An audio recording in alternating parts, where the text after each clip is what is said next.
Hello పిల్లలు, ఎలాగున్నారు మీరందరూ? యేసు ప్రభు పరిశుద్ధ నామములో మీ అందరికీ కూడా వందనములు చెల్లిస్తున్నాను. ఇప్పుడు కొత్త లెసన్లకి మనము వెళ్తాము. Lesson number 11. లెసన్ మనం స్టార్ట్ చేయడానికి ముందు ఒక చిన్న ప్రార్థన చేసుకుందాం. హల్లెలూయా. స్తోత్రం స్తోత్రం స్తోత్రం తండ్రి. పరిశుద్ధ దేవా, మీకు వందనాలు, స్తుతులు, స్తోత్రం చెల్లించుకున్నాం తండ్రి. మీరు గొప్ప దేవుడు, సర్వశక్తిమంతుడు ప్రభా. ఒక్కొక్కరిని మీరు ప్రేమిస్తున్నారు కాబట్టి మీకు వందనాలు, స్తుతులు, స్తోత్రం చెల్లించుకుంటున్నాం. ఇంతవరకు ప్రభా బిడ్డలందరినీ కూడా మీరు కృపలో భద్రపరిచి మీరు కాపాడినందుకే మీకు స్తుతులు, స్తోత్రం చెల్లిస్తున్నాం తండ్రి. మీ చిత్తం ప్రభా బిడ్డల పట్ల ప్రభా నాయన సంపూర్ణంగా నెరవేర్చబడినట్లు మీరు సహాయం చేయండి. ఇప్పుడు ప్రభా నాయన మేము ఒక కొత్త లెసన్ని మేము స్టార్ట్ చేస్తుండగా నాయన మీ సన్నిధిని మాతో ఉంచమని ప్రార్థిస్తున్నాం తండ్రి. దీంట్లో ఉండే మర్మాలని మీరు బిడ్డలకు ప్రభా నాయన వాళ్ళ కళ్ళు విప్పుదల కలిగించి వాళ్ళ హృదయాల్ని మీరు తెరిచి ప్రభా పరిశుద్ధాత్మ ద్వారా ప్రభా నాయన మీరే ప్రభా నా వాక్యంని అర్థం చేయించమని ప్రార్థిస్తున్నాం తండ్రి. మీ సన్నిధి మాతో ఉంచండి. మొదటి నుండి అంత మరి కూడా మీ కృపని మేము కోరుకుంటూ యేసుక్రీస్తు అతి పరిశుద్ధ నామములో మేము ప్రార్థించి వేడుకుంటున్నాం తండ్రి. ఆమేన్. సో ఇప్పుడు seniors lesson number 11. The lessons name is hosanna. Hosanna అంటే ఇప్పుడు మమ్మల్ని రక్షించుము అని అర్థము. సో రీడింగ్ పోర్షన్ మత్తయి 21:1 నుండి 11, మార్కు 11 అధ్యాయము 1 నుండి 11 వచనాలు, లూకా 19:28 నుండి 44, ఇంకా యోహాను 12:12 నుండి 19. ఇదంతా కూడా మీకు లాస్ట్ సెషన్లో మీకు ఇచ్చాము, ఇదంతా చదువుమని చెప్పేసి. ఈ వాక్య భాగం మీరు చదివి ఉంటే మీకు వాక్యము ఈ లెసన్ కూడా మీకు చాలా బాగా అర్థమైపోతుంది. ఇక్కడ మనము మెయిన్గా చూడవలసింది ఏంటంటే హోసన్నా అంటే ఇప్పుడు మమ్మల్ని రక్షించుము అని అర్థము. మరి యేసుక్రీస్తు మనల్ని రక్షించడానికి ఈ లోకానికి వచ్చారు. ఇది అంతా కూడా 4 సువార్తలు కూడా రాయబడి ఉంది. అంటే ఇది చాలా ప్రాముఖ్యమైన ఒక సబ్జెక్ట్ అనేది మనము తెలుసుకోవాలి అనమాట. మెమరీ వర్స్ మత్తయి 21:4-5 వచనాల్లో మనం చదువుదాం. ప్రవక్త వలన చెప్పబడినది నెరవేర్చబడినట్లు ఇది జరిగెను. అది ఏమనగా, ఇదిగో నీ రాజు సాత్వికుడై గాడిదను భారవాహక పశువు పిల్ల అయిన చిన్న గాడిదను ఎక్కి నీ యొద్దకు వచ్చుచున్నాడని సియోను కుమార్తెతో చెప్పుడి అని చెప్పారనమాట. సో ఇక్కడ మనం చూస్తే ఒక ప్రవక్త చెప్పిన ఒక ప్రవచనం ఇక్కడ క్రీస్తులో నెరవేర్చబడుతుంది అనే విషయంని మనము చూడాలి. మనం దేని కొరకు మనం ఈ లెసన్ని మనం చదువుకుంటున్నాం అంటే దానికి ముఖ్య కారణం ఏంటంటే యేసుక్రీస్తు రాజాది రాజుగా ఈ లోకానికి వచ్చారు. ఆయన యూదులకు రాజు. సో ఆయన ఎలాంటి వాడంటే ఆయన పరిశుద్ధుడును ఆయన నీతిమంతుడై ఉన్నాడనమాట. ఆయన పాపమును ఇంకా అపవిత్రతని ఆయన ఏం చేస్తున్నాడు, ఆయన ద్వేషిస్తున్నాడు. కాబట్టి మనం కూడా పరిశుద్ధతని మనము ప్రేమించి నీతిని మనము చేయాలని, ఇంకా పాపంని ద్వేషించి అపవిత్రతని మనం ద్వేషించాలంటే మనం ఏం చేయాలా, యేసుక్రీస్తుని మన హృదయంలో ప్రభువుగాను రాజుగాను మనము అంగీకరించవలసిన అవసరం ఉందన్నమాట. సో యేసుక్రీస్తు మన హృదయంలో రాకపోతే మనం పరిశుద్ధతని ప్రేమించలేము, నీతిమంతులుగా మనము జీవించలేము. కాబట్టి ఇది మన హృదయంలో ప్రభుని అంగీకరించాలా అనేది ముఖ్యమైన అంశం. సో ఉపద్ఘాతం మనం చూస్తే ఇక్కడ యేసుక్రీస్తు ఈ లోకానికి ఎందుకు వచ్చారు అని మనం చూస్తే మొదటి రాకడలో యేసుక్రీస్తు ఎందుకొరకు వచ్చారంటే మానవజాతి అందరి కొరకై ఆయన ఈ లోకానికి వచ్చి ఆయన మన పాపం నిమిత్తం ఆయన మరణించి 3వ రోజు తిరిగి లేచారు. అందుకొరకే ఆయన ఈ లోకానికి వచ్చారు. రెండోదిగా ఆయన ఎందుకొరకు వచ్చారంటే ఆయన యూదులకు రాజుగా వచ్చారనమాట. మన మత్తయి సువార్తలు కూడా మనం చదివితే మత్తయి ఏ విధంగా రాస్తున్నాడు, ఆయనని ఒక రాజుగానే ఆయన బయలుపరుస్తున్నాడు అనమాట. సో యేసుక్రీస్తు యూదులకు రాజుగా ఈ లోకానికి వచ్చారు. అంటే ఆయన ప్రజల దగ్గరకే ఆయన వచ్చారనమాట. సో ఆయన దావీదు కుమారుడుగా ఆయన ఇక్కడికి వచ్చాడు. సో ఇది మనం చూస్తే యెరూషలేంకి దేని మీద వస్తున్నారు, ఆయన ఒక గాడిద పిల్ల మీద కూర్చొని ఆయన వస్తున్నారు అనమాట. సో దీన్ని హోసన్నా సండే అని కూడా చెప్తారు. తర్వాత యేసుప్రభు ఏం చేస్తున్నారంటే అప్పుడు ఆయన మరణించవలసిన సమయము దగ్గరికి వచ్చేసింది అనే విషయం ఆయనకు తెలిసినప్పుడు ఆయన ఏం చేస్తారంటే యెరూషలేంకి ప్రయాణమై వస్తున్నారన్నమాట. ఆయన ఎక్కడ ఉండేవాడంటే ఆయన గలిలయలో ఉండేవాళ్ళనమాట. సో అక్కడి నుండి ఆయన బయలుదేరి బెతనీకి ఆయన వస్తున్నారనమాట. మనందరికీ తెలుసు కదా బెతనీ ఎక్కడ ఉంది, అది మార్తా మరియా లాజరస్ ఉండే వాళ్ళ ఊరు అనమాట. సో అక్కడికే ఆయన వస్తున్నాడు. అక్కడి నుండి ఆయన కొన్ని రోజులు అక్కడ ఉండి ఆయన ఎక్కడికి వెళ్తున్నారంటే ఆయన బేత్పేగే అనే ఒక స్థలంకి వస్తున్నారు అనమాట. బేత్పేగే అనే స్థలము యెరూషలేముకి చాలా దగ్గరగా ఉంటుందన్నమాట. సో అక్కడికి ఆయన వచ్చినప్పుడు ఇప్పుడు ఆయన ఎక్కడికి వెళ్ళాలి, యెరూషలేంకి వెళ్ళాలి. సో దానికి ముందు కొన్ని విషయాలు ఆయన పట్ల నెరవేర్చబడాలి కదా. సో అందుకని యేసుప్రభు ఏం చేస్తారంటే ఆయన శిష్యుల్లో ఇద్దరిని చూసి ఎదురులో ఉన్న ఒక గ్రామానికి మీరు వెళ్ళండి. అక్కడ వెళితే మీరు ప్రవేశించగానే అక్కడ మీరు ఏం చూస్తారు? కట్టబడిన ఒక గాడిదను ఇంకా దాని పిల్లయుని మీరు చూస్తారు. మీరేం చేయాలంటే దాన్ని మీరు విప్పి నా యొద్దకు తీసుకురండి అని చెప్తారు. అప్పుడు ఎవరైనా మిమ్మల్ని విప్పొద్దు అని ఏదైనా వాళ్ళు అడిగితే, ఎందుకు విప్పుతున్నారని మిమ్మల్ని అడిగితే అప్పుడు మీరు చెప్పండి, ఇది ప్రభువుకు కావలసి ఉంది కాబట్టి దాన్ని పంపించండి అంటే ఆయన మీకు ఏం చేస్తారు? అనుమతి ఇస్తాడు అని చెప్పారనమాట. సో ఆయన ఏం చేస్తారంటే పర్మిషన్ ఆయన అడుక్కుని తీసుకుని రమ్మి అని చెప్పారు. సో ఆ విధంగానే వాళ్ళు ఆ స్థలానికి ఆ గ్రామానికి వెళ్ళినప్పుడు అక్కడ కట్టబడిన గాడిదను అక్కడ దాని పిల్లయుని చూశారు. సో చూసినప్పుడు దాన్ని విప్పుతుంటప్పుడు అక్కడ ఆయన ఓనర్ ఏమన్నారంటే, ఎందుకు విప్పుతున్నారంటే ఇది ప్రభువుకు కావాలి అని చెప్పినప్పుడు సరే అని ఆయన అనుమతి ఇస్తారనమాట. అప్పుడు దాన్ని తీసుకొని యేసుప్రభు దగ్గరికి వాటిని తీసుకొని యేసుప్రభు దగ్గరికి వస్తారనమాట. వచ్చినప్పుడు ఆ శిష్యులు ఆయన ఆ గాడిద మీద వాళ్ళ వస్త్రాలని పరిచి యేసుప్రభుని దాని మీద కూర్చోపెట్టి ఆయనని ముందుకు యెరూషలేముకి ప్రయాణము చేయించాలని తీసుకెళ్తారనమాట. ఆ కాలంలో ఏంటంటే రాజులు గుర్రం మీద సవారీ చేసేవాళ్ళు, ప్రవక్తలు గాడిద మీద ప్రయాణం చేస్తారు. కానీ యేసుక్రీస్తు రాజుగా కదా, ఆయన యూదులకు రాజుగా వస్తున్నారు. మరి ఆయన ఏం చేశారు? ఆయన ఒక గుర్రంని కోరుకోలేదు, కానీ ఆయన ఒక గాడిదని కోరుకున్నారు. సో ఆ గాడిద మీద ఆయన కూర్చుని, అంటే ఆయన ఏ విధంగా వస్తున్నాడంటే ఆయన చాలా దీనంగా వస్తున్నాడు అనమాట. సో ఇప్పుడు మనం చూస్తే జకరియా 9:9లో ఒక విషయంని మనము చూడగలం. ఈ వాక్యము యేసుక్రీస్తులో నెరవేర్చబడింది. సియోను నివాసులారా బహుగా సంతోషించుడి, యెరూషలేము నివాసులారా ఉల్లాసముగా నుండుడి. నీ రాజు నీతిపరుడును రక్షణ గలవాడును దీనుడై గాడిద పిల్లను ఎక్కి నీ యొద్దకు వచ్చుచున్నాడు అనే వాక్యం రాయబడి. సో ఇక్కడ మనం ఏమని చూస్తున్నామంటే, సియోను నివాసులారా బహుగా సంతోషించుడి, యెరూషలేము నివాసులారా ఉల్లాసించుడి, మీ రాజు నీతిపరుడు. మీ రాజు ఎలాంటి వాడు? నీతిపరుడును రక్షణ గలవాడు, ఇంకా రక్షణ కలిగి ఆయన వస్తున్నాడు, ఇంకా దీనుడై గాడిద పిల్ల మీదను కూర్చొని వస్తున్నాడు అని వచ్చుచున్నాడు అని రాయబడి ఉంది. సో ఇది ఒక 500 years ప్రభు రాకడకు ముందు, మొదటి రాకడకు ముందు 500 years బిఫోరే ఇది ఏమైందంటే ఈ ప్రవచనము చెప్పబడి ఉంది. ఇప్పుడు అది క్రీస్తులో నెరవేర్చబడింది. యేసు ప్రభు రాజాది రాజా అయినప్పటికీ ఆయన ఎందుకు తాను అంతగా తగ్గించుకున్నారంటే, మొదటిసారి ఆయన వచ్చినప్పుడు ఆయన ఎంతో తగ్గింపుతో ఆయన ఒక మానవ స్వరూపంని తీసుకొని ఒక మనుష్యుడిగా వచ్చాడు. ఆయన ఎంతో పవిత్రుడు, పరిశుద్ధుడు, ఆయనలో ఎలాంటి పాపం లేనప్పటికీ కూడా మనతో ఆయన ఐడెంటిఫై చేశారనమాట. మనం ఎలాగ పాపంలో పడిపోయి మనము ఏ విధంగా మనం పడిపోయామో, దీనులైపోయామో ఆత్మీయంగా. సో ఆయన కూడా ఏంటంటే లోక ప్రకారంగా ఆయన చాలా దీనుడుగా ఈ లోకంలో వచ్చాడనమాట. కానీ ఆత్మీయంగా ఆయన పరిశుద్ధుడు, పవిత్రుడు అనమాట. సో ఇప్పుడు ఒకసారి ఈ గాడిద గురించి మనం తెలుసుకుందాం. ఈ గాడిద ఎలాగుంది? అది కట్టబడినదై ఉందన్నమాట. సో యేసుప్రభువుకి తెలుసు ఆ గాడిద యొక్క పరిస్థితి, కాబట్టి ఆయన పంపిస్తున్నారన్నమాట విడిపించడానికి. దాన్ని విడిపించి దాన్ని యేసుక్రీస్తు దగ్గరికి తీసుకొస్తున్నారు. ఆ గాడిద లేకుంటే అది ఏం తీసుకుంటుంది? అది మురికి బట్టలని వాటిని మోసుకొని వెళ్తుంది అనమాట. కానీ ఎప్పుడైతే అది యేసుక్రీస్తు దగ్గరికి వచ్చిందో దాని మీద వస్త్రం వేయడము, మరి దాని మీద ఎవరు కూర్చున్నారు? యేసుక్రీస్తు రాజుగా కూర్చున్నారు, రాజువైన క్రీస్తు అని దాని మీద కూర్చున్నారు అనమాట. సో అప్పుడు దానికి ఎంతో గొప్ప ఆనందము, సంతోషము దానికి కలిగిందనమాట. సో యేసుప్రభువుకి ప్రతి వారి గురించి కూడా ఆయనకు తెలుసు. ఇప్పుడు మీరు అందరూ కూడా ఉన్నారు, మీరందరూ మరి ఏ విధమైన పరిస్థితిలో, కొంతమంది పాపం అనే బంధకాలతో బంధింపబడి ఉంటారు, కొంతమంది లోకం అనే బంధకాలతో, సైతాను బంధకాలతో, ఇంకా స్వార్థంతో, అనేక విధమైన బంధకాలతో, ఇంకా లోక ఆకర్షణలతో అనేకలతో మీరు బంధింపబడి ఉండొచ్చు. కానీ యేసుక్రీస్తుకు మీ విషయం తెలుసు. అందుకనే దేవుని సువార్త మీ దగ్గరికి వస్తుంది అన్నమాట. సేవకుల ద్వారాను అనేకుల ద్వారా దేవుడు ఏం చేస్తున్నాడు? ఆయన సువార్తని మీకు అందించినప్పుడు మీరు ఆయనని అంగీకరించడానికి, కట్టులన్నీ విప్పుకోవడానికి మీకు మనసు ఉందా అనేది మీరు ఒకసారి మిమ్మల్ని మీరు ఒక క్వశ్చన్ వేసుకోండి, ఒక ప్రశ్నించుకోండి.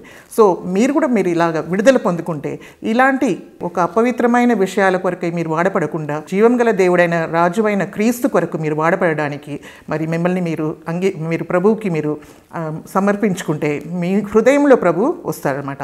మిమ్మల్ని అన్ని పాపం నుండి విడిపించి మిమ్మల్ని ఒక గొప్ప ఫ్యూచర్ కొరకు ఆయన ఏం చేస్తారంటే మిమ్మల్ని సిద్ధపరుస్తాడు. కాబట్టి ఈ చిన్న వయసులోనే మీరు ఏం చేయాలంటే మీ హృదయాల్ని మీరు తెరిచి ప్రభు కొరకై ప్రభుని అంగీకరించడానికి మీరు ఏం చేయాలా, మీ అన్ని పాపం మమ్మల్ని విడిపించండి ప్రభు అని చెప్పేసి మీ ప్రభు దగ్గర ప్రార్థన చేస్తే మీ పాపం నుండి విడిపించి మీకు ఒక గొప్ప ఫ్యూచర్ని దేవుడు ఇవ్వాలని కోరుకుంటున్నాడు అనమాట.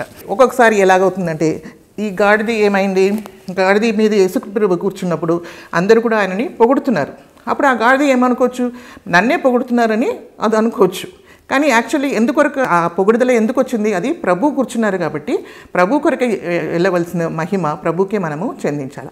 కాబట్టి మనం ప్రభుని అంగీకరించినప్పుడు మనం ప్రభు గురించి ప్రభు సువార్తని మనం తీసుకొని వేరే వాళ్ళకి చెప్పినప్పుడు కొంతమంది మనల్ని హింసించవచ్చు, కానీ కొంతమంది మనకేం చేస్తారు, గౌరవిస్తారు కూడా. కానీ ఆ గౌరవం మనకు చెందింది కాదు, కానీ మన ప్రభువుకే చెందింది అనే విషయాన్ని మనము తెలుసుకోవాలి. మనం ఎలాంటి పరిస్థితి మనం విడుదల పొందామో, మన పాపంలో ఉన్నప్పుడు అన్ని ఎలాంటి బంధకాల నుండి మనల్ని విడిపించింది ఎవరు, క్రీస్తే. కాబట్టి ఆయననే మనము స్తుతించి ఆయనని మనము మహిమపరచవలసిన వారమై ఉంటున్నామన్నమాట. సో ఈ విధంగా మనము ప్రభువుకు సమర్పించుకుంటే మీకు కూడా ఇప్పుడు ప్రభు రక్షణ ఇవ్వాలని కోరుకుంటున్నారు. నెక్స్ట్గా మనం చూస్తే యేసుక్రీస్తు యెరూషలేంకి వస్తున్నారన్నమాట. అలాగే వస్తున్న సమయంలో ఆయనకి ఎలాంటి రిసెప్షన్ దొరికింది అని మనం చూద్దాం. అప్పుడు ఎప్పుడైతే యేసుక్రీస్తు ఒలివ కొండ దగ్గరికి వస్తారో వచ్చిన సమయంలో ఏమవుతుందంటే అక్కడ ఉన్న శిష్యులు, అంటే యేసుప్రభువుకి ఆ 12 మంది శిష్యులే కాదు, ఇంకా చాలామంది కూడా ప్రభువుని వెంబడించారు. ఇంకా చాలామంది కూడా ఏంటంటే ఆయన దగ్గర నుండి స్వస్థత పొందుకున్న వాళ్ళు, ఇంకా అనేక విషయాలు ఆశీర్వాదాలు పొందుకున్న వాళ్ళు, ఇంకా అనేక మిరకల్స్, వాళ్ళందరూ కూడా ప్రభుని ఎంతో ఫాలో చేసే వాళ్ళు ఉన్నారు. వాళ్ళందరూ కూడా గొప్పవాళ్ళు కాకపోవచ్చు, మామూలు మనుషులే ఉండొచ్చు, కానీ వాళ్ళందరూ ప్రభుని ఎంతో ప్రేమించారు అనమాట. సో వాళ్ళు యేసుప్రభు వెనకాల వస్తుంటే వాళ్ళు ఏం చేశారంటే ఒలివకొండ దగ్గరికి వచ్చినప్పుడు వాళ్ళు ఏం చేశారంటే వాళ్ళ వస్త్రాలనంతా కూడా దారి పొడుగున వాళ్ళు పరిచారు.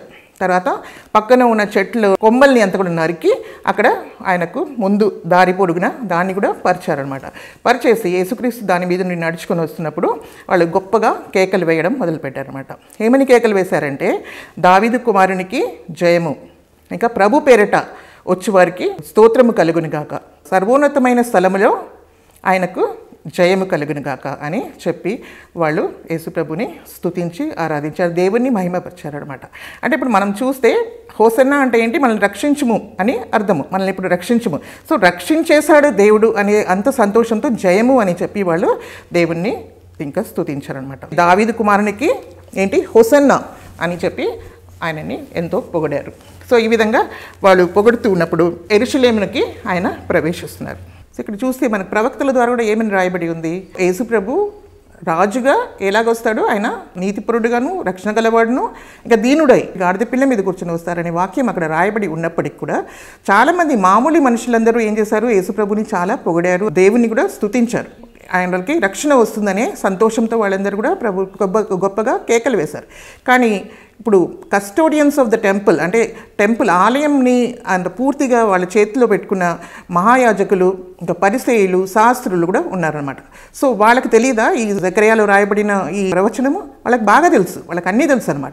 అయినప్పటికీ కూడా ఎవరు కూడా వాళ్ళు యేసుప్రభుని అంగీకరించడానికి ముందుకు వాళ్ళు రాలేదనమాట, యేసుప్రభుని ఎదుర్కోవడానికి రాలేదని, రిసీవ్ చేసుకోవడానికి రాలేదనమాట. సో మామూలు ప్రజలు వచ్చారు కానీ యేసుప్రభుని రిసీవ్ చేయడానికి ఇలాంటి వాళ్ళు గొప్ప వాళ్ళు మాత్రం రాలేదు. ఇప్పుడు ఏంటంటే యేసుప్రభు యెరూషలేములోనికి ప్రవేశిస్తున్నారు. యెరూషలేములోనికి ప్రవేశించినప్పుడు కూడా అందరూ ఆయన శిష్యులందరూ కూడా దేవుణ్ణి స్తుతిస్తున్నారనమాట. ఏమని, వాళ్ళు ప్రభు పేరిట వచ్చు వాడికి జయము, ఇంకా దావీదు కుమారునికి జయము అని చెప్పేసి వాళ్ళు స్తుతిస్తుండే సమయంలో, అంటే ఇప్పుడు దావీదు కుమారుడు అంటే ఏంటి, దావీదు ఒక రాజు కదా, రాజు అంటే యేసుక్రీస్తు కూడా రాజుగా వస్తున్నాడు అనమాట, యూదులకి రాజుగా ఆయన ప్రవేశిస్తున్నారు. సో ఈ విధంగా వాళ్ళు కేకలు వేసి దేవుణ్ణి చాలా ఆరాధిస్తున్నారు, వాళ్ళు స్తుతిస్తున్నారు. సో ఆ సమయంలో ఏమవుతుందంటే అక్కడ ఒక గొప్ప కలవరం అనమాట. ఎందుకంటే యెరూషలేములో ఇది ఎవరో అని చెప్పేసి వాళ్ళందరూ కూడా చాలా కలవరపడి వాళ్ళు అడుగుతున్నారనమాట. అప్పుడు అక్కడ ఉన్న జనసమూహం అందరూ కూడా ఈయన గలిలయలో ఉన్న నాజరేతు నుండి వచ్చిన ప్రవక్త అయిన యేసు అని వాళ్ళు చెప్తారనమాట. సో ఆ విధంగా అందరూ కూడా అలాగా కేకలు వేసి దేవుని స్తుతిస్తూ ఆరాధిస్తున్న సమయంలో అక్కడ ఉన్న పరిసయ్యులు కొంతమంది ఉన్నారనమాట. వాళ్ళు దాన్ని భరించలేక వాళ్ళు ఏం చేశారంటే యేసుప్రభుని చూసి మీ శిష్యులని కేకలు వేయకుండా వాళ్ళని గద్దించమని వాళ్ళకు చెప్తున్నారనమాట. దానికి యేసుప్రభు ఏమన్నారంటే, వాళ్ళని మౌనంగా నేను ఉండమని చెప్తే ఇక్కడ ఉన్న రాళ్ళు కూడా దేవుని స్తుతిస్తే ఆరాధించి కేకలు వేస్తాయి అని ప్రభువు చెప్పారు. ఆయన దేవాది దేవుడు, రాజాది రాజు. మరి ఆయన యెరూషలేములో ప్రవేశించినప్పుడు ఆయనని మహిమపరిచే వాళ్ళ మనుషుల్ని నోరు మూసుకోమని వాళ్ళు చెప్తున్నారన్నమాట. కానీ ప్రభు మాత్రం అంటున్నారు, ఆయన సృష్టికర్త. ఆయన అబ్రహాంకి రాళ్ల ద్వారా కూడా ఆయన ఏం చేయగలడు, ఆయన మనుషుల్ని వాళ్ళ కుమారుల్ని ఆయన జన్మించడానికి ఆయనకు శక్తి ఉంది ఆయనలో. సో ఆ విధంగా మనం చూస్తే యేసు ప్రభు ఆ విధంగా చెప్తారనమాట. అక్కడ లోపల వచ్చిన తర్వాత కొంతమంది సంతోషంగాను, కొంతమంది చాలా బాధలోను, అనేక విధమైన కన్ఫ్యూజన్ అక్కడ ఉంటుంది. ఎందుకు అలాగ ఉంటుందంటే వాళ్ళు ఏమనుకుంటున్నారు, యేసుక్రీస్తు ఇప్పుడు వచ్చారు, ఇప్పుడు ఆయన మెస్సాయా, ఆయన రాజు, దావీదు కుమారుడు కాబట్టి ఆయన ఏం చేస్తారు, మనల్ని ఈ రోమా ప్రభుత్వం చేతుల నుండి విడిపించి మనకు ఒక మంచి రాజ్యాన్ని, దేవుని రాజ్యాన్ని మనకు అనుగ్రహిస్తారనే విషయంతో వాళ్ళు ఏమంటే ఆ గొప్ప ఎక్స్పెక్టేషన్స్లో వాళ్ళు ఉన్నారనమాట. సో ఆ విధంగా దేవుడిని వాళ్ళు ఎంతో స్తుతిస్తున్నారు, ఆరాధిస్తున్నారు. కానీ మనందరికీ తెలుసు కదా, ఆయన యేసుప్రభు ఎందుకొరకు ఈ లోకానికి వచ్చాడు. మొదటి రాకడ ఆయన ఎందుకొరకు వచ్చారంటే ఆయన ఈ లోకంలో వచ్చినప్పుడే ఆయన ఏమన్నారు, దేవుని రాజ్యము సమీపించింది. ఇంకా దేవుని రాజ్యం మీలోనే ఉంది. సో దేవుని రాజ్యం మనకు ఎక్కడ రావాలా, మన హృదయంలో రావాలా మొదటిగా. తర్వాతనే ఆయన ఏం చేస్తారు, రెండో రాకడలో యేసుప్రభు అక్షరార్థమైన ఆయన రాజ్యాన్ని తీసుకొస్తారనమాట. సో ఇప్పుడు ఇక్కడ ఉన్న కన్ఫ్యూషన్ ఏంటంటే వాళ్ళు ఏమనుకున్నారు, రోమా ప్రభుత్వం కింద నుండి, రోమా ప్రభుత్వంలో ఉన్న వాళ్ళని యేసుప్రభు ఏం చేస్తారు, దాడి చేసి ఇంకా ప్రజల్ని, యూదుల్ని విడిపిస్తాడు అనే ఉద్దేశంతో వాళ్ళు వెయిట్ చేస్తూ ఉన్నారనమాట. కానీ యేసుప్రభు వచ్చింది దాని కొరకు కాదనమాట. ఆ సమయంలో అనేక మంది యేసుప్రభు చేసిన అనేక విధమైన అద్భుతాలని చూసి కూడా వాళ్ళు ప్రభుని ఎంతో ఆరాధించి స్తుతించారనమాట. తర్వాత ఏమవుతుందంటే యేసుప్రభు యెరూషలేం దగ్గరికి వస్తారు. ఎందుకంటే యేసుప్రభుని వాళ్ళు అంగీకరించలేదు. రాజుగా ఆయన వచ్చారు కానీ వాళ్ళు ఆలయంలో ఉన్న వాళ్ళు ఎవరు కూడా ఆయనని అంగీకరించలేదు. అంటే ఆత్మీయమైన ప్రజలు అనుకున్న వాళ్ళు ఎవరు కూడా ప్రభుని అంగీకరించలేదనమాట. సో అప్పుడు యేసుప్రభు ఏం చేస్తారు, యెరూషలేం గురించి ఎంతో ఆయన బాధతో ఆయన విలాపిస్తున్నాడు అనమాట. అది మనకు ఎక్కడ రాయబడింది, లూకా 19:41-44 మనం చదువుతాం. ఆయన పట్టణమునకు సమీపించినప్పుడు దానిని చూచి దాని విషయమై ఏడ్చి, అంటే ఏంటి, దేన్ని చూసి ఏడుస్తున్నాడు, యెరూషలేంని చూసి ఆయన ఏడుస్తున్నాడు అనమాట. నీవును ఈ నీ దినమందైనను సమాధానము సంబంధమైన సంగతులను తెలుసుకొని ఈయన ఎడల నీకెంతో మేలు, కానీ ఇప్పుడు అవి నీ కన్నులకు మరుగు చేయబడినవై ఉన్నాయి. ప్రభువు నిన్ను దర్శించిన కాలము నీవు ఎరుగనంటివి కనుక నీ శత్రువులు నీ చుట్టూ గట్టుకట్టి ముట్టడి వేసి అన్ని ప్రక్కలను నిన్ను అరికట్టి నీలోనున్న నీ పిల్లలతో కూడా నిన్ను నేల కలిపి నీలో రాతి మీద రాయి నిలిచి నీ అని దినములు వచ్చునని చెప్పాను. సో ఇప్పుడు ఆయన ఏం చేస్తున్నారు, యెరూషలేంని చూసి ఆయన ఎంతో ఏడుస్తున్నాడు అనమాట. ప్రభుని వాళ్ళు అంగీకరించిన అంటే ఆయన విజిటేషన్ టైం, అంటే ప్రభు దర్శించిన ఆ సమయంలో వాళ్ళు ప్రభుని అంగీకరించి ఉంటే వాళ్ళకి ఎంతో గొప్ప రక్షణ వాళ్ళకి వచ్చేదనమాట. కానీ ఇప్పుడు వాళ్ళు అంగీకరించలేదు, వాళ్ళు రిజెక్ట్ చేస్తారు, వాళ్ళు తిరస్కరించారు. కాబట్టి ఏమవుతుందంటే యేసు ప్రభుని వాళ్ళు అంగీకరించలేదు కాబట్టి యెరూషలేంకు ఒక గొప్ప ప్రమాదము జరగబోతుంది అని ఆయన ఎదురుగా చూసి ఆయన చెప్పారనమాట. అది ఏంటంటే అది పూర్తిగా ఒక రాయి మీద ఒక రాయి లేకుండా అది ఎంతో ఘోరంగా అది పూర్తిగా తుడిచివేయబడుతుంది అనే విషయాన్ని ఆయన చెప్పి ఆయన ఎంతో బాధపడినాడు అనమాట. సో ఇంకొక విషయం కూడా మనం చూస్తే మత్తయి 23:37-38, యెరూషలేమా యెరూషలేమా, ప్రవక్తలను చంపుచు నీ యొద్దకు పంపబడిన వారిని రాళ్లతో కొట్టుచును ఉండుదానా, కోడి తన పిల్లలను రెక్కల కిందకి ఏలాగో చేర్చుకునుము, అలాగా నేనును నీ పిల్లలను ఎన్నో మార్లు చేర్చుకునవలనని ఉంటిని కానీ మీరు ఒల్లకపోతిరి, ఇదిగో మీ ఇల్లు మీకు విడువబడి ఉన్నదై. సో యేసుప్రభు వచ్చిన ఆ దినంని వాళ్ళు అంగీకరించలేడు. ఇప్పుడు కూడా మనకు యేసుక్రీస్తు సువార్త మనకు వచ్చినప్పుడు ఆ విషయంలో మనం ఏం చేస్తున్నాం, మనం ప్రభువుని అంగీకరిస్తున్నామా లేకుంటే ఆయనని రిజెక్ట్ చేస్తున్నామా అనే విషయాన్ని మనము తెలుసుకోవాలి. సో ఎప్పుడైతే మనకు సువార్త వస్తుందో రేపు అని మనము విడిచిపెట్టవద్దు. ఈ దినము ఎప్పుడైతే మీకు సువార్త వస్తుందో మీరు ప్రభుని మీరు అంగీకరించాలి. యెరూషలేము ఏమైపోయిందంటే యేసు మరణించి తిరిగి లేచిన తర్వాత AD 70లో, అంటే క్రీస్తు శతంలో 70లో టైటస్ అనే ఎంపరర్ ఏం చేశారంటే ఆ యెరూషలేంలో ఉన్న ఆలయాన్ని పూర్తిగా కొట్టివేశారనమాట. నాశనం చేసేసారు. వాళ్ళు యేసుప్రభుని అంగీకరించలేదు కాబట్టి యెరూషలేముకు ఇలాంటి గతి జరిగిందనమాట. సో ఇలాంటి గతి మనకు కూడా జరగకుండా ఉండాలంటే ప్రభువు వచ్చినప్పుడు మనము ఆయన స్వరంని వినాలి. ఆయన హృదయంలో ఆయన్ని రాజుగా మనము అంగీకరిస్తే మనల్ని కూడా ఆయన ఏం చేస్తాడంటే పాపం నుండి విడిపించి మనల్ని రక్షించడానికి సిద్ధంగా ఉన్నాడు. యేసుప్రభు ఎన్నో మిరకల్స్ చేశారు, అయినప్పటికీ కూడా మనుషులు ఆయనని అర్థం చేసుకోలేకపోయారనమాట. సో తర్వాత యేసుప్రభు ఏం చేశారు, ఆయన ఒక అక్షరార్థమైన రాజ్యాన్ని కొరకు కాదు కానీ ఆయన దేని కొరకు వచ్చారు, ఆయన ఆత్మీయమైన రాజ్యం మన హృదయంలో స్థాపించడానికి వచ్చారనమాట. సో ఆయన ఏం చేశారు, యెరూషలేముకు వెళ్ళి రోమిల మీద ఆయన దాడి చేయలేదు కానీ ఆయన సూటిగా ఎక్కడికి వెళ్ళారు, ఆయన ఆలయానికి వెళ్ళారనమాట. సో ఆలయంకి వెళ్ళి అక్కడ ఆలయంలో ఉన్న వాటిని అంతా కూడా ఏమేమి జరుగుతున్నాయని ఆయన చూసేసి అప్పుడు సాయంకాలం అయిపోయింది కాబట్టి ఆయన తిరిగి బేతేనీకి వెళ్ళిపోయారనమాట. వెళ్ళిపోయిన తర్వాత నెక్స్ట్ డే ఆయన, అంటే అది సోమవారం ఉండొచ్చు. సో అంటే ఇదంతా కూడా ప్రభు మరణించడానికి ఒక 5 రోజుల ముందే జరిగినవి ఇవి. సో సోమవారం ఉండొచ్చు, సేమ్ వీక్, ఆ వీక్లోనే మండే రోజు ఉండొచ్చు ఆయన ఆలయానికి వస్తారనమాట. దేవుని ఆలయంకి వచ్చి అక్కడ చూస్తారు. అక్కడ అనేక విషయాల్ని మనము చూడగలం. ఇక్కడ మత్తయి 21:12 చూద్దాం ఏం జరిగిందని. అప్పుడు యేసు ప్రభు ఏం చేశారు, యేసు దేవాలయములో ప్రవేశించి క్రయ విక్రయములు చేయువారినందరినీ వెళ్ళగొట్టి రూకలు మార్చువారి బల్లలను, గువ్వలు అమ్మువారు పీఠములను పారద్రోసి నా మందిరము ప్రార్థనా మందిరం అనబడును అని వ్రాయబడి ఉన్నది, అయితే మీరు దానిని దొంగల గుహగా చేసేది అని అన్నారు. సో ఇక్కడ మనం చూస్తే యేసుప్రభు ఏం చేశారు, ఆ దేవాలయంలోకి ఆయన వచ్చారు. సో ఆయన దేనిని శుద్ధి చేయడానికి వచ్చారు, ఎక్కడ విడుదల చేయడానికి వచ్చారంటే దేవాలయంని ముందుగా మార్చాలని ఆయన కోరుకున్నాడు అనమాట. సో ఇప్పుడు ఆయన రోమా ప్రభుత్వం మీద దాడి చేయలేదు కానీ ఆయన ఎక్కడికి వచ్చారు, ఆయన ఆలయానికి వచ్చారనమాట. సో అక్కడ ఆయన ఏం చేశారు, అక్కడ జరిగే అక్కడ వ్యాపారము ఇంకా దొంగల గృహంగా దాన్ని ఆ స్థలంని అంతా కూడా ఆలయంని వాళ్ళు మార్చివేశారనమాట. సో అవన్నీ కూడా ఆయన పడద్రోసి ఆయన ఏం చేశారంటే వాళ్ళందరినీ వెళ్ళగొట్టేశారనమాట. సో అప్పుడు ఆయన ఏమన్నారంటే నా మందిరము ప్రార్థనా మందిరం అనబడును కానీ మీరు దీన్ని దొంగల గుహగా చేశారని చెప్పేసి అక్కడ గొప్ప ఒక క్లెన్జింగ్ అంటే పరిశుద్ధతని ఆయన కలిగించాడు. సో అలాగ చేసినప్పుడు వాళ్ళందరూ కూడా ఏమనుకున్నారంటే వీళ్ళు ఈయన ఎందుకు ఈ విధంగా చేస్తున్నారు, ఇలాగా ఈయనకి ఎవరు అధికారం ఇచ్చారు అని వాళ్ళు వచ్చి అడగడం మొదలుపెట్టారనమాట. కానీ యేసుప్రభు ఏమన్నారంటే నేను కూడా మీకు ఒక ప్రశ్న అడుగుతాను, దానికి మీరు జవాబు చేస్తే అప్పుడు నేను చెప్తానమాట ఎవరు నాకు అధికారం ఇచ్చారని చెప్పేసి అని. యేసుప్రభు ఏమంటారంటే యోహాను ఎవరి ద్వారా పంపబడినారు, దేవుడి ద్వారానా లేకుంటే మనుషుల ద్వారానా అని చెప్తే వాళ్ళు ఏమనుకున్నారు, దేవుని ద్వారా అని చెప్తే మీరు ఎందుకు మరి యోహాన్ని నమ్మలేదు అని చెప్తారు, అంటే బాప్టిజం ఇచ్చే యోహాను గురించి. తర్వాత మనుషులు ద్వారా అంటే మనుషులు ఆయనని ఒక ప్రవక్తగా ఎంచారనమాట.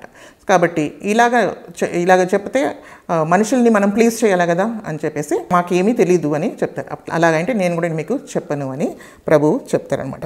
మందిరం గురించిన ఆసక్తి ఆయనని భక్షించింది అని వాక్యంలో మనము చూస్తామన్నమాట. సో ఆ విధంగా యేసుక్రీస్తు ఎంతగానో ఆయన భరించలేకపోయాడనమాట. అక్కడ ఉన్న అపవిత్రత అంతా కూడా ఆయన క్లెన్స్ చేస్తారు. సో ఆ విధంగా ఆయన చేసిన తర్వాత ఆయన బయటికి వెళ్ళారనమాట. సో ఇప్పుడు మనం చూస్తే ఇప్పుడు నూతన నిబంధనకు వచ్చినప్పుడు ఆ కాలంలో ఆలయంని మనం చూస్తాం. మొదటి ఆలయం ఏంటి, సొలొమోను ఒక ఆలయం. తర్వాత మనం చూస్తే సొలొమోను ఆలయం ఏమైపోయింది, 586 BCలో నెబుకద్నెజర్ వచ్చి, బాబిలోను రాజు అయిన నెబుకద్నెజర్ వచ్చి దాన్ని పూర్తిగా నాశనం చేసేసి వెళ్ళిపోయాడు అనమాట. తర్వాత 70 years తర్వాత ఏమైందంటే మళ్ళీ జెరుబాబెల్ ద్వారాను, ఎజ్రా ద్వారాను, నెహెమియా ద్వారాను ఇంకా ఒక నూతనమైన ఒక మందిరం అక్కడ కట్టబడింది. దాన్ని తర్వాత హేరోదు కూడా దాన్ని పెద్దగా చేశారు. సో యేసుప్రభు వచ్చినప్పుడు ఆలయము హేరోదు ద్వారా కట్టబడింది, అంటే కొంచెం రెనోవేట్ చేయబడింది. సో ఆలయమే ఉండిందనమాట. సో అది కూడా 70 సంవత్సరం ADలో ఏమైపోయిందంటే అది కూడా పూర్తిగా నాశనం అయిపోయింది. కానీ యేసుక్రీస్తు ఏమనంటే నా సంఘంని నేను కట్టుదెను అని చెప్పారన్నమాట. సో ఇప్పుడు ఆయన ఏం చేయాలని కోరుకున్నాడంటే మన హృదయమే ఆయనకు ఆలయమై ఉంది. సో ఒక రాళ్లతోనూ, ఒక సిమెంట్తోనూ, ఒక ఇటుకలతో కట్టబడిన ఒక ఇల్లు కాదు, కానీ అందులో దేవుడు నివసించుడు. కానీ ఆయన ఎవరిలో ఉంటారు? ఆయన మన హృదయంలో, మన దేవుడే మనల్ని చేశాడు కాబట్టి ఆయన చేసిన మనలో ఆయన ఉండాలని కోరుకుంటాడు. మనలో దేవుని రాజ్యాన్ని తీసుకురావాలనుకుంటున్నాడు, మనల్ని పరిశుద్ధం చేయాలనుకుంటున్నాడు. సో మనల్ని పాపం నుండి విడిపించాలని అనుకుంటున్నాడు. మరి అందుకొరకే మనం ఏం చేయాలంటే ప్రభు అయిన యేసుక్రీస్తు మనము అంగీకరించాలి. సో ఆయన మరణించి ఆయన తిరిగి లేచాడు. ఆయన పాపం కొరకే ప్రాశ్చితం చేశారు, ఆయన క్రయధనము చెల్లించాడు. సో ఆయన ఇప్పుడు మరణించి తిరిగి లేచి ఉన్నాడు. ఇప్పుడు ఆయనని మీరు అంగీకరిస్తే మీ హృదయంని ఏం చేశారంటే పరిశుద్ధపరిచి దేవుని ఆలయంగా ఆయన మార్చడానికి శక్తిమంతుడై ఉన్నాడనమాట. సో ఆయన అన్ని అపవిత్రత తొలగించి ఆయన అన్ని విధాల్లో మనల్ని పరిశుద్ధపరచడానికి ఆయనే మనకి శక్తి ఇస్తాడు. ఏదో మీరు అనుకోవచ్చు, మేము ఎలాగ జీవిస్తాము ఈ పరిశుద్ధంగా అని చెప్పేసి. అది మీరు కాదు జీవించేది, దేవుడే మీ హృదయంలో వచ్చినప్పుడు, ఆయన రాజ్యం మీలో వచ్చినప్పుడు మీరు కూడా పరిశుద్ధంగా జీవించడానికి వీలు ఉంటుందన్నమాట. సో దేవుని ఆలయము మనము, ఇంకా దేవుని సంఘం కూడా ఆయన ఆలయంగా ఉందన్నమాట, యాజ్ అ కలెక్టివ్గా. సో ఆయనని మనము అంగీకరించినప్పుడు ఆయన మనల్ని పరిశుద్ధపరిచి మనల్ని శుద్ధీకరించి మరి ఆయన రావడానికి, మరి మన జీవితాన్ని మార్చివేయడానికి దేవుడు సిద్ధంగా ఉన్నారు. సో ఆ విధంగా కట్టబడిన గాడిది ఏ విధంగా విడుదల పొందుకుందో ఆ విధంగా మనం కూడా విడుదల పొందుకోగలం. మన హృదయంలో ప్రభుని ఎప్పుడైతే ఆయన రాజ్యాన్ని మనం అంగీకరిస్తామో మనల్ని దేవుడు కూడా ఏం చేస్తారంటే ఆయన ఆలయంగా మార్చి ఆయన కొరకై ఇప్పుడు రెండో రాకడలో ప్రభు రాబోతున్నాడు. సో ఒక విజయవంతంగా అప్పుడు దేవుని మహిమలో వస్తాడు. ఇప్పుడైతే దీనంగా గాడిద మీద కూర్చుని వచ్చారు, కానీ తర్వాత ఆయన గుర్రం మీద కూర్చుని ఆయన వస్తాడనమాట. ఆయన ఏంజల్స్తోనూ ఇంకా సెయింట్స్తోనూ అందరితో కూడా ఆయన వచ్చినప్పుడు అప్పుడు ఆయన రాజ్యంలో దేవుడు మనల్ని ప్రవేశింపజేస్తాడు. కానీ దానికి ముందు మన హృదయంలో దేవుని రాజ్యము రావాలి. అదే దేవుని చిత్తమై ఉంది. కాబట్టి మన అందరం కూడా ఈ సమయంలో ప్రభువుకి ఏం చేద్దాము, మన హృదయాల్ని ప్రభుకు సమర్పించుకొని ఆయన మన ప్రభువుగాను రాజుగాను మనం అంగీకరించాలని యేసు ప్రభు నామంలో మీ అందరికీ కూడా నేను మనవి చేసుకుంటున్నాను. ఒక చిన్న ప్రార్థన చేసుకొని ముగించుకుంటాం. పరిశుద్ధ తండ్రి, మీకు వందనాలు, స్తుతులు, స్తోత్రం చెల్లిస్తున్నాం. ఇంత గొప్ప విషయాలు, ఇన్ని గొప్ప మర్మాలని ప్రభు మీరు మాకు దీంట్లో తెలియపరుచున్నారు ప్రభు. నాయన మీరు చేసిన ఒక్కొక్క ఘటన కూడా ప్రభు, నాయన ఒక్కొక్క విషయం కూడా ప్రభు ఎంతో మర్మాలు దాంట్లో దాగి ఉన్నాయి ప్రభు. మీకు స్తోత్రం చెల్లిస్తున్నాము. మా హృదయంని మేము ఇప్పుడు తెరుస్తున్నాము. మేము కూడా ప్రభు ఇక్కడ ఉన్న బిడ్డల్లో ఎంతోమంది కూడా ప్రభు నాయన కట్టబడిన వారై ఉండొచ్చు ప్రభు, పాపంతోనూ అనేక విధమైన నాయన దుష్టత్వంతోనూ ఇంకా సైతాను బంధకాలతోనూ తెలిసియో తెలియకో పాపంలో పడిపోయిన బిడ్డలని ప్రభా మీరే కరుణించి ప్రభా నాయన వాళ్ళ హృదయంలో మీరే ముట్టండి ప్రభా. వాళ్ళ హృదయాల్ని మీరు తెరవండి ప్రభా. మిమ్మల్ని నాయన వాళ్ళు అంగీకరించి వాళ్ళ రక్షణ పొందడానికి మీరు సహాయం చేయండి.